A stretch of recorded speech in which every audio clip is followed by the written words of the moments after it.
Welcome to DroneCast, rethinking public safety one drone at a time, a podcast by DroneSense.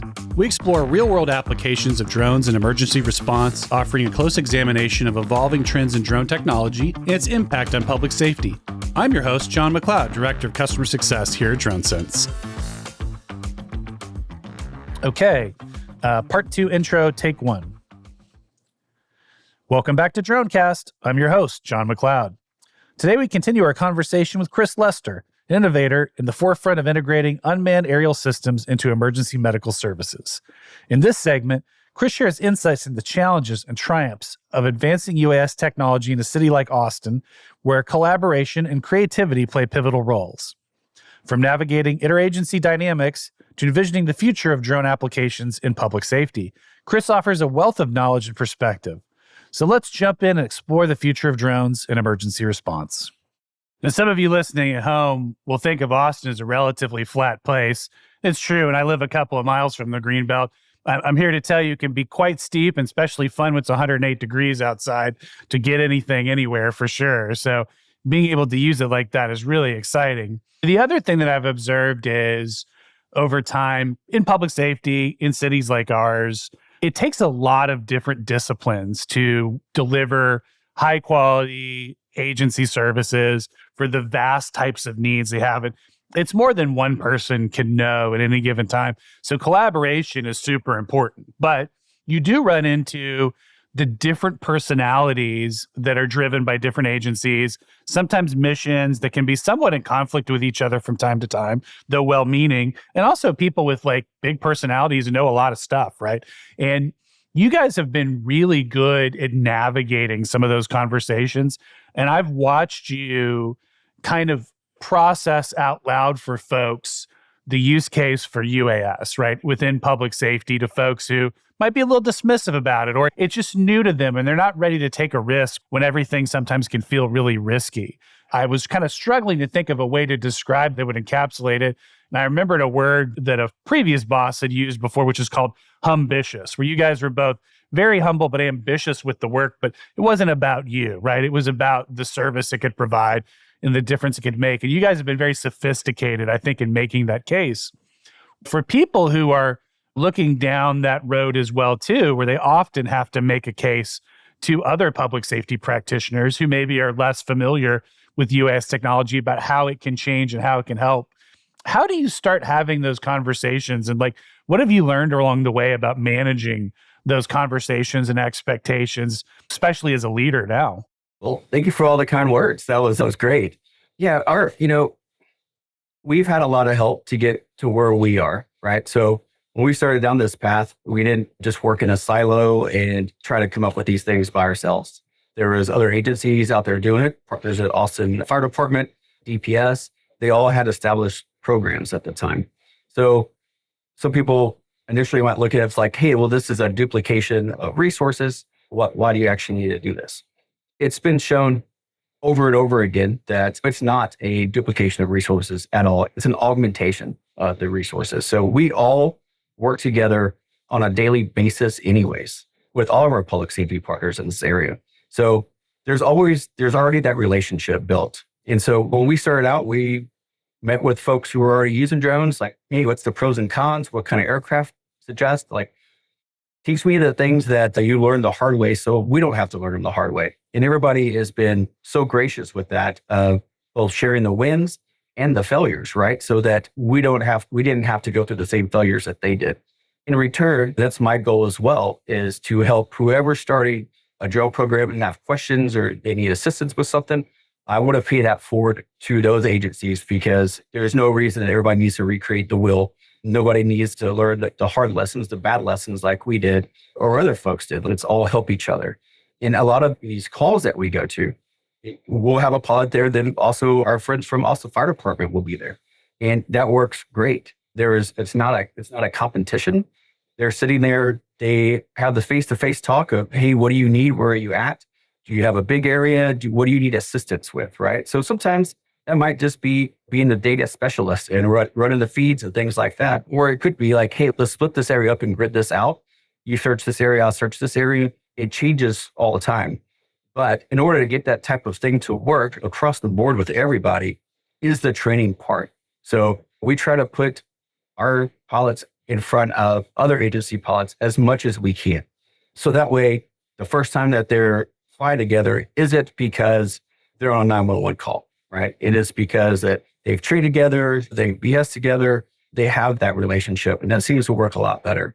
There are so many things going on in Austin all the time that, even between my agency, AFD, APD, DPS, like we'll all work joint missions together because it takes that many people to fill this role, to fill the need for US for what we need back in the command post. So having that training and having that face-to-face time before those events and being upfront, honest with everybody and approaching it as what is the end goal of this mission? And let's work together to make this, to have the best outcome. That's what makes it work, right? So there's not a competition with it. We're there to support each other as much as we can. We support other agencies and they support us. And I think if everything is approached that way in public safety, everything will work out a lot better. But we've been very lucky with the team members and the other agencies that we work with, that their program managers have had the same kind of perspective on things as we have as well. So it's been very beneficial.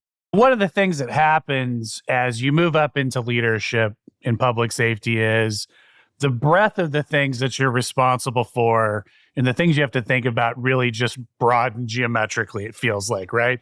It's not just your immediate mission. There is a political aspect to it. There is a marketing aspect to it. There's finance. A lot of my observations have been that people who felt compelled to go into public safety to serve their community, those weren't necessarily the things they were thinking about in kindergarten. Gosh, I can't wait to look at spreadsheets all day, right? And manage some of those things. They're not the natural task, but they are really important. And particularly in UAS programs over the last couple of years, you see this kind of sandwich effect where you have programs and they have pressure on two sides. One is on the community, right? That wants to understand how we're using technology. They have privacy concerns. They have effectiveness about using the public dime concerns, right? Those things are all fair. And you need to be able to talk to them. The other group you need to be able to talk to is sometimes our community political leaders and leaders within cities and counties and the state. And they have legislative ideas about country of origin for some of the technology or just maybe how it's budgeted and used. And public safety sometimes gets caught in the middle of that and are having to become, and I'm watching them really step up in real time, super smart about those conversations. And it's really interesting to watch people evolve in that space because it's not easy, right? I mean, I give people a lot of credit who are caught in between that sandwich. With you being in the position you're in, I know that takes some percentage of your brain time and lives in there a little bit rent-free, but how do you navigate both those two sides of this very public conversation about UAS and its role? Yeah, you're right. When I got into this career, it wasn't because I wanted to sit in office and write policy or worry about budgets or things like that. I wanted to help people, right? And so at the end of the day, that's what I think we all still want to do. And different ways of doing that, right? If it's through UAS, then it's through UAS. But a lot of times, especially with something, they're not new, but they're newer to a lot of places. And having those conversations of budget-wise and funding and how we can use this money on these things that people initially think of as toys and how that helps our end user, which is the public, right? How do we keep them safe and keep them healthy? So that has been an interesting approach. And I think it's not unique here. I think it's across any city you go to where budget is an issue. That is always on the forefront of my mind, unfortunately. I wish there was a bottomless pit of money that we could always go to and just pull out as needed. But we can't. So we have to be smart with the aircraft that we do buy. And that's fly them safely. That's why we send our pilots to a training academy that we put on, and they have continued education. They have all those things to help make them better pilots and keep them safe and keep the aircraft safe as well. But when you're going to buy those things, they're not cheap, right? By any means, they're not cheap, right? And what we look for is what is very reliable, what has been proven to be reliable, and for the best price point. Because at the end of the day, we're trying to be good stewards of citizens' money. And I don't take that lightly. And I don't think anybody should. Comes out of people's tax dollars, through grants, things like that. And we have to be very responsible with that. As a taxpayer, I want to make sure my money is going to good places as well. So when that causes issues, especially when there's legislation coming out that's trying to ban some types of drones that historically have been just solid workhorses for public safety with a good price point and they're safe. And so when we're used to being able to use certain aircraft with a certain amount of money associated with it, if those things get banned, if we're not able to use drones that come from China, things like that, that puts a big hit on us because now we have to turn around, find something close to it that's reasonable in size, capabilities, things like that. But unfortunately, right now, the price points of those are so much higher than what we can get from competitors from China that it would put a huge hindrance on us. We wouldn't be able to say, hey, Chris, you usually spend, let's just say $50,000 a year on drones. You bought X amount of drones that, we would not be able to get the same amount of aircraft and things to supplement those aircraft as we do currently. So that's something myself and my team watch very closely. We're just hoping and praying that doesn't happen. It put us in a really bad situation, both response-wise and financially as well. When people in emergency medical services are thinking about either starting a UAS program or maybe expanding one that's just kind of nascent to getting started, I know from just talking to people across the country, it can be fairly overwhelming to do in conjunction to your day job, right?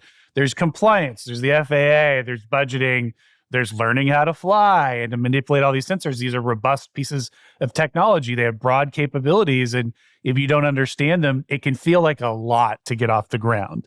But if somebody's listening to you today who's kind of in that spot, what advice would you give them looking back and say, hey, to get started on the right foot, here's some things that will help a little bit?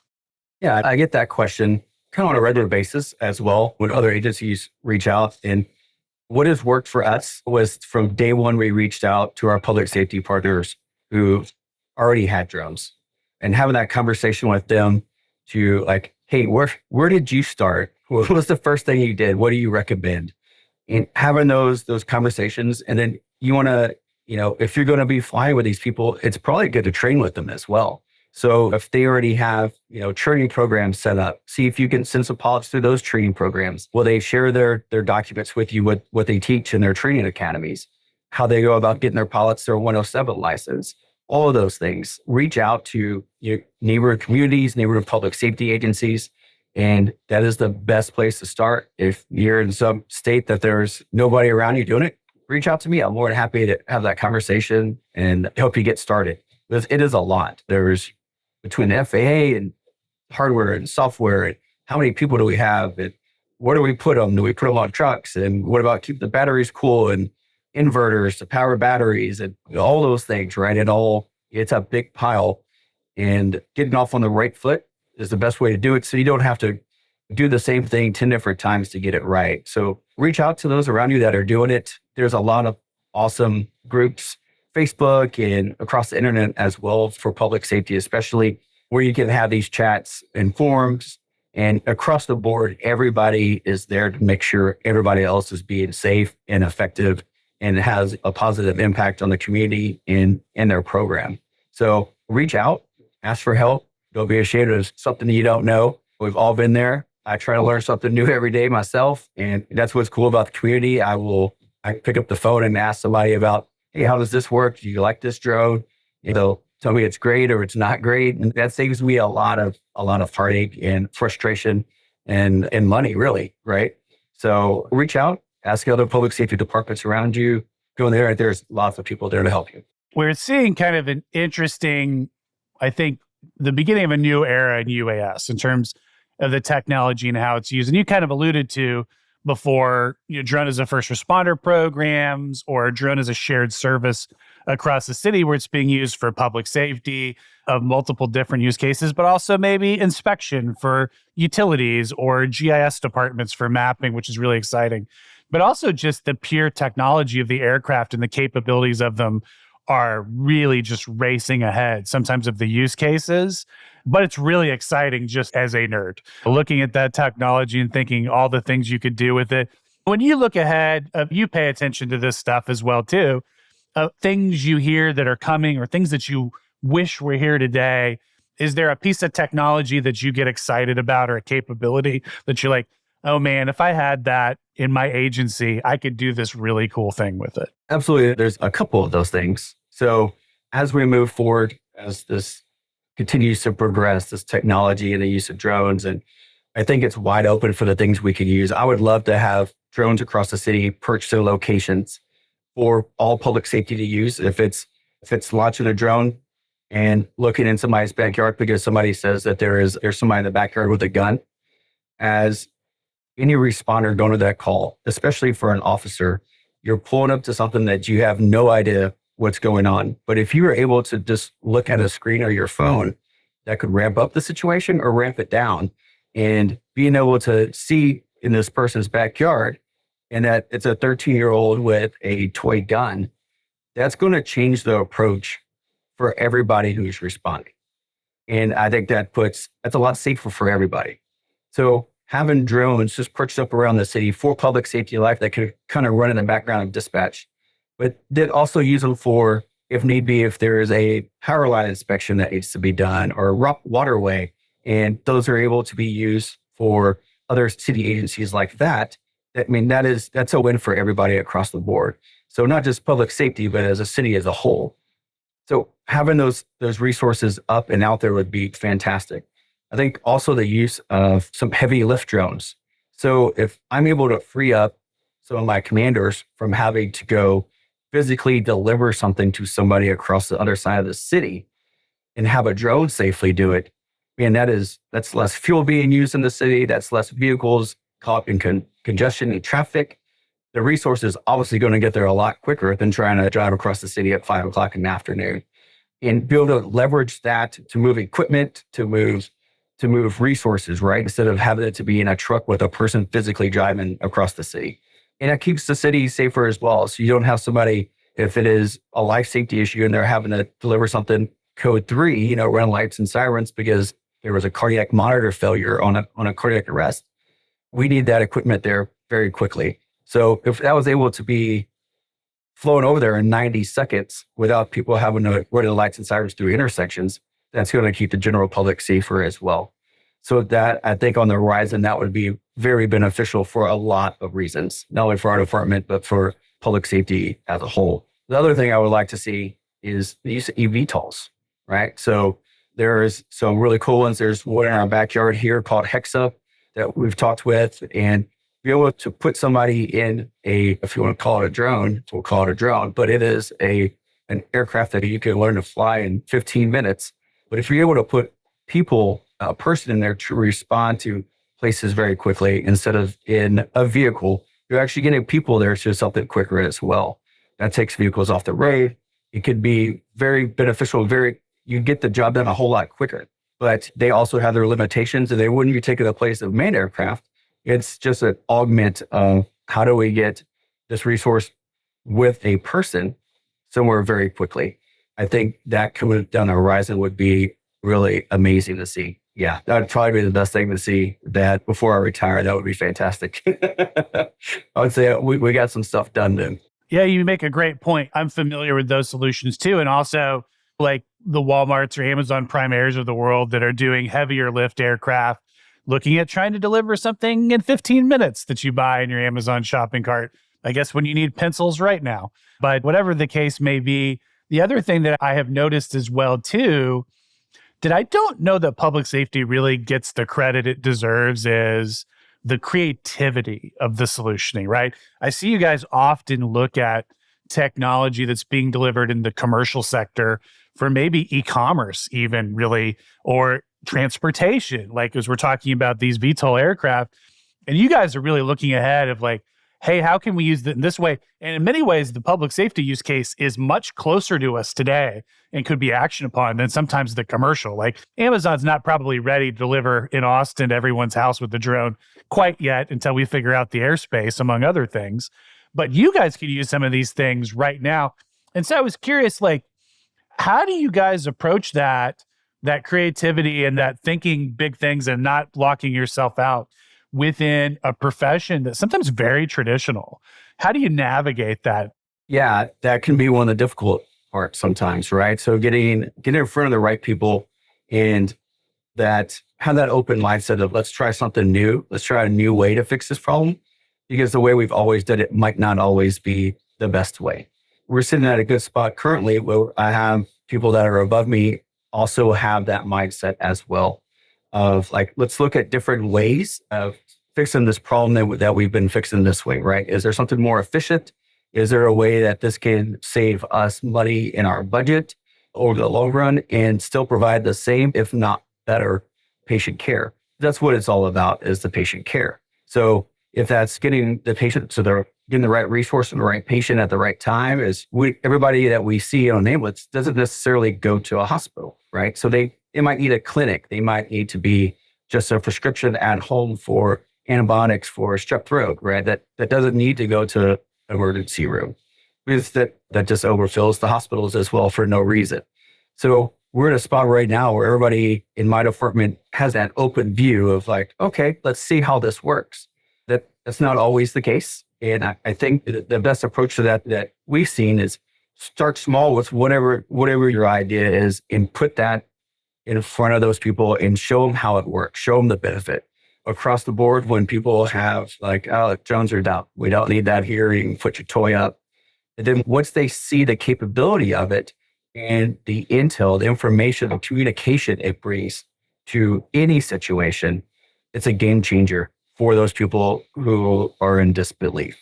I think if you ask across the board, across the United States, probably across the world, public safety, anytime that something goes sideways on a call, one of the answers would be communication. There's a communication breakdown somewhere. Drones help with that communication piece in such a valuable way that you cannot replicate, even with manned aviation at this time. So whenever you're trying to wrap your head around what somebody on a radio is telling you about a scene that you cannot physically get to, it's hard to do because a lot of people use different clarifying words. What's a lot to me might not be a lot to you. But if you have a live stream that's sitting there on your computer or your TV or your phone, and you're able to see what a lot is to this person, you can make better decisions, right? So if you're able, whatever you can see that's being live streamed to command post is a win. Like as soon as you see that, you're like, wow, this opens a whole new channel. Having that information is invaluable. That really augments verbal communication that we have over the radio. It helps make decision makers make better decisions for sure.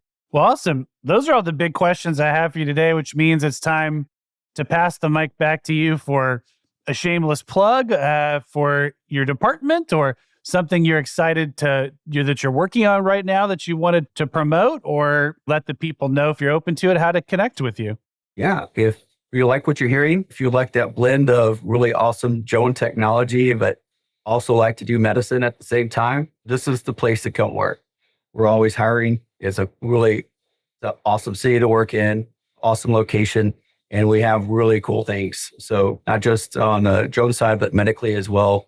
And it's an awesome department to work at where you will not get bored. That's for sure. There's a lot of avenues for you to go down. And I think bringing this blend of utilizing technology and medicine together to help save lives it's only going to grow bigger and stronger. I like to think we're on the forefront of that, and the future looks really bright. So if you're interested, it's really easy to find us, austintexas.gov, and find EMS in there. And, if you're interested in coming to work for us, they'll be able to fill you in on the process and come join our team and do some medicine and fly drones. Awesome. Well, thank you, Chris, for taking the time to visit with us today. You've got an amazing organization and are truly one of the really standout thought leaders in public safety in America. And so to hear what you're thinking about and how you approach it, I know is really meaningful to a lot of people. So I can't thank you enough for being here with us today. And to everyone listening on the internet to DroneCast, we really appreciate you. And we look forward to seeing you next time. Thank you, John. Awesome. And that wraps up our second episode with Chris Lester. We've gained valuable insights into how U.S. technology is transforming public safety, the collaborative spirit that drives innovation, and the exciting possibilities on the horizon. Thank you for tuning into DroneCast. Be sure to stay connected with us for more fascinating discussions and updates from the forefront of drone technology. We'll see you next time. DroneCast, Rethinking Public Safety One Drone at a Time, is brought to you by DroneSense. To find out more about DroneSense and how our comprehensive situational awareness platform can help you fly, share, and manage your drone program, please visit DroneSense.com. That's DroneSense.com. And then make sure to search for DroneCast in Apple Podcasts, Spotify, Google Podcasts, or anywhere else that podcasts are found. Please don't forget to click subscribe so you don't miss any future episodes. On behalf of the team here at DroneSense, thanks for listening.